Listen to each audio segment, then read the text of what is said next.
So ang sinasabi mo, Erica, lumalabas na magaling mangumbinse si Ate Daisy kaya napapayag kayo. Ang pinagtataka ko naman, kasama ng mga sausawero at sausawera natin, ay ganito. Kung talagang ayaw mo at ayaw ni Ate, at hindi alam ng nanay nyo at ng ate nyo, kung kumatok sila, pwede kayong sumigaw, humingi ng tulong sa kapitbahay, pwede kayong mag-report sa barangay, at sabihin nyo, eto, may taong nanggugulo sa amin, at kinakatok kami ng 3:00. Di sana nalaman na ng nanay nyo. Pwede kasing tumanggi.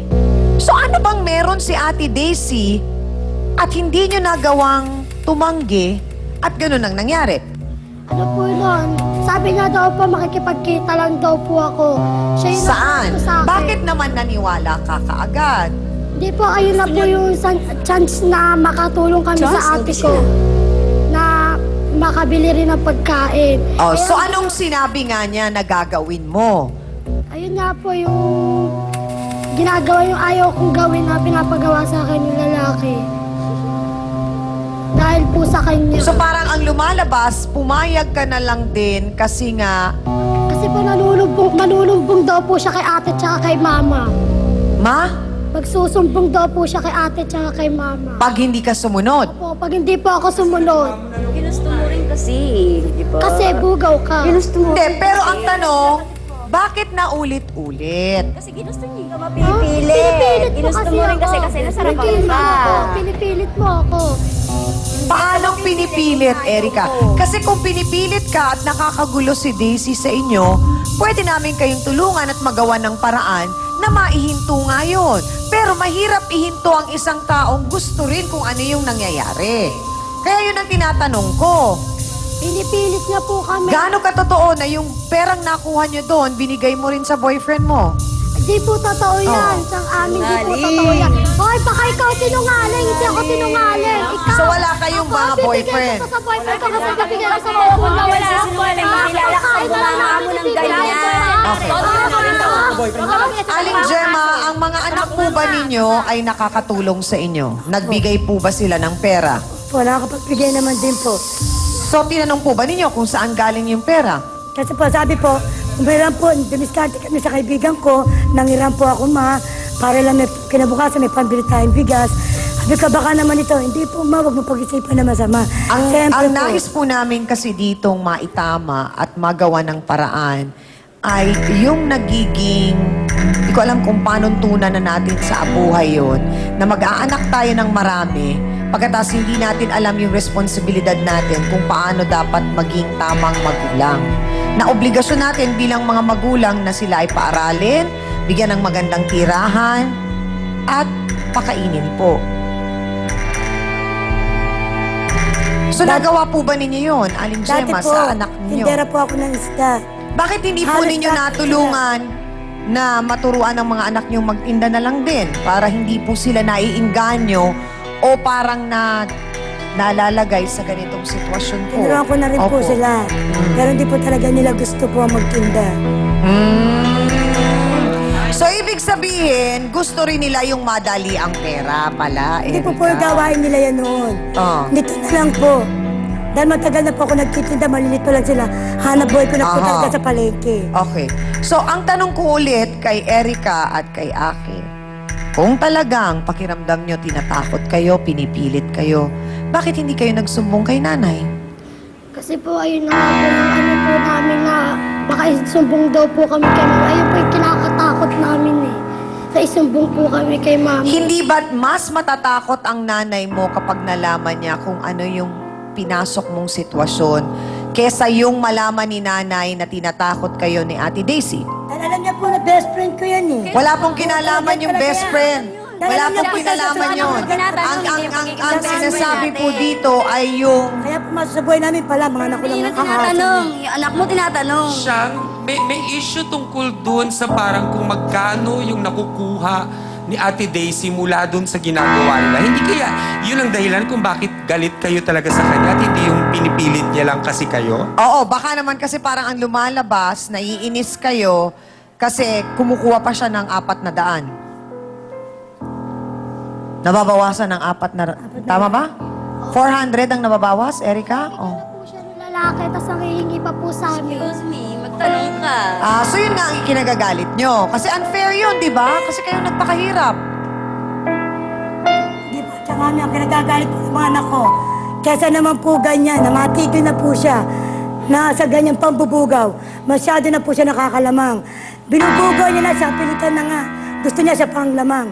Parang ginagawa niya siya na ang lahat. Pati hindi na lang siya magbigay ng sarili niya. Ba't ikaw lang gagalain Di ba? Natural, Kasi mga wala anak nila ko. lalaki. Mga anak ko yun eh. Hindi ako ganyan katulad ng matanda na kumakarinting pa. Sinong sabi? Hindi ko kinaril yan. Hindi ko kinaril yan. Taas daw ako lumalak sa kasi na wala akong tao. Ako daw kasi Hindi nasawa ko katulad na ko. sa ulong. Sandali na. Talaga lang. Ang isa pa ho ninyong anak ay nasangkot din sa gulong ito dahil nga po siya ay minor de edad at bata pa. Naging biktima na, di umano. So, minabuti po namin na kapanayin makausap po siya backstage dahil nga po siya ay minor de edad. Mabilis na mabilis lang ang tatanungin ko sa iyo. Nireto ka ba ni Daisy o hindi? Direto po na ako. Sino ang kumatok? Ikaw o sila? Sila po. Sinong sila? Si Daisy po, pumupunta po siya sa amin. Gaano katotoo na ikaw ang sinampal dahil ayaw mo yung ginagawa? Sinampal na ako kasi ayaw ko pong sumama sa kanya. Bakit at paano Wala ka akong mantsa. napilit ni Daisy? Sabi po na kasi susumbong po daw na ako sa ate ko pag di daw ako sumama sa kanya. Gaano katotoo na kayong magkakapatid ay nagalit dahil nilalamangan kayo ni Ate Daisy? Paano kayo nilalamangan? Dahil sabi po na sa amin, trabaho lang po pupuntahan namin, pero po iba po pinuntahan namin. Malabas, niloko mo daw ang mga bata. Ate Kahit Daisy. kailan wala akong niloko. Alam naman nila kung saan kami Sinungaling ka! Sinungaling Siyempre, ka! Huwag kang magkakapatid kayo sinungaling! dahil sasabihin nyo yan. Meron ba kayo laban sa So, ang inyo? sinasabi mo, Dahil madidiin ka! so ang lumalabas, Ate Daisy, ay alam nila yung ginagawa Alam nila? po nila yun, ma'am. Noon pa, matagal na po. Dahil nung malaman ko rin Totoo po yun. bang sinasabi mo na kailangan nilang gawin yun kasi pag hindi nila ginawa, isusumbong mo sa mama nila? Ma'am, wala po ako sinabing gano'n sa kanila. Dahil ang sinasabi nila sa akin, kailangan nila ng pera para sa mga boyfriend nila.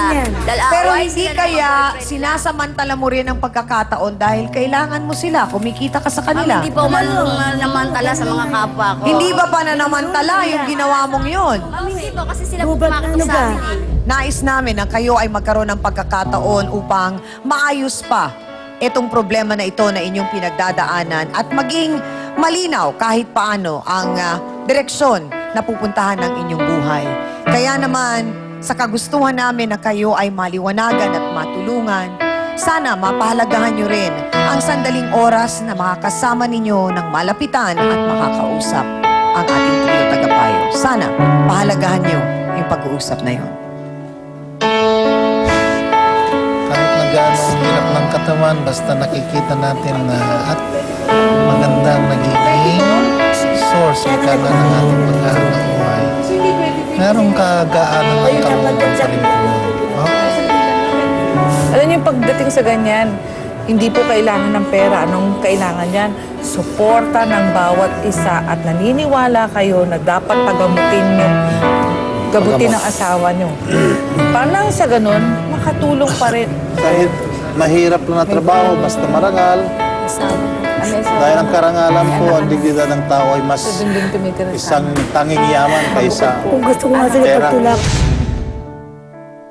Nais po namin talaga na kayo ay matulungan kung kaya't meron pang mga mensahe para po sa inyo ang ating trio tagapayo. Attorney? Sa kalagayan ng bawat panig na sa umagang ito ay nagbigay ng kanilang versyon at kwento ng buhay. Dapat po ninyong tandaan na tamang meron po tayong kalayaan na pumili kung ano ang nais o paraan ng ating pamumuhay o paghahanap buhay. Nakita ko rito na bawat panig ay may naging mali sa paraan ng kanilang paghahanap buhay. Marahil dahil nga sa kahirapan, subalit uulitin ko hindi pa rin sapat ang kahirapan ng buhay upang tayo